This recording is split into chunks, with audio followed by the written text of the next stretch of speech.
పగ, కక్ష కార్పణ్యాలతో వెళ్తే మాత్రం చాలా ఇబ్బంది పడతారు. మాజీ ఎమ్మెల్యే రాపాక వరప్రసాదరావు అన్నారు.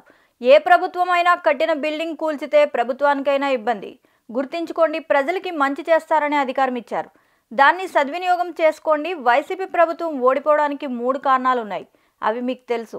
మొదటిది 3 పార్టీలు కూటమిగా ఏర్పడడం. గత ప్రభుత్వం కంటే మెరుగ్గానే ఈ ప్రభుత్వం అభివృద్ధి చేయడం జరిగింది. కానీ క్యాడర్ కార్యకర్తలకు విలువ లేకపోవడమే ఇవాళ ఈ అనర్థం. సంక్షేమ పథకాలు లబ్ధి పొందిన వారు ఓటు వేస్తారని అనుకున్నాం. కానీ జగన్మోహన్ రెడ్డి కంటే పవన్ కళ్యాణ్ సంక్షేమం చేస్తారని ప్రజలు నమ్మారు.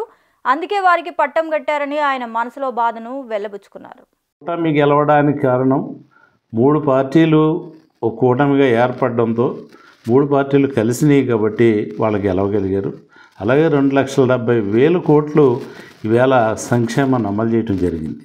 అభివృద్ధి విషయంలో గత ప్రభుత్వం కంటే మెరుగ్గానే ఈ ప్రభుత్వం అభివృద్ధి చేయడం జరిగింది. కానీ కేడర్ను కాపాడుకోలేకపోయాం. కార్యకర్తలకి విలువ లేదు.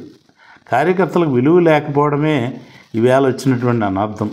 తెలుగుదేశం పార్టీకి వాళ్ళకి అధికారంలోకి వచ్చిన తర్వాత అన్ని రకాల మేళ్ళు వాళ్ళకి జరుగుతాయి.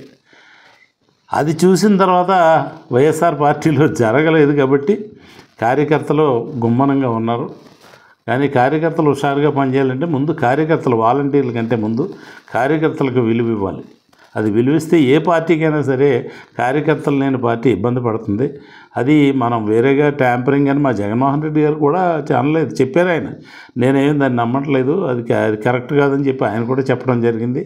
కానీ ఏదో మాయ జరిగిందనేది కొంత ఇది మాయ జరిగింది అంటే ఆ మాయ అంతా కూడా ఎక్కడైతే ఈవేళ సంక్షేమాన్ని తీసుకున్నారో వాళ్ళు ఓటు వేస్తారని కదా అనుకుంటాం.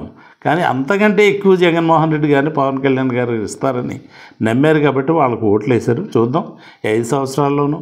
ఇప్పుడు గెలుపు ఓటములని సహజం. గతంలో కూడా ప్రతిపక్షంలో జగన్మోహన్ రెడ్డి గారు ఉన్నారు. మరలా అధికారానికి వచ్చారు. 5 సంవత్సరాలు అధికారం చేశారు. మరలా ప్రజలు టీడీపీకి ఇచ్చారు. వాళ్ళు ఏం చేస్తారో చూద్దాం.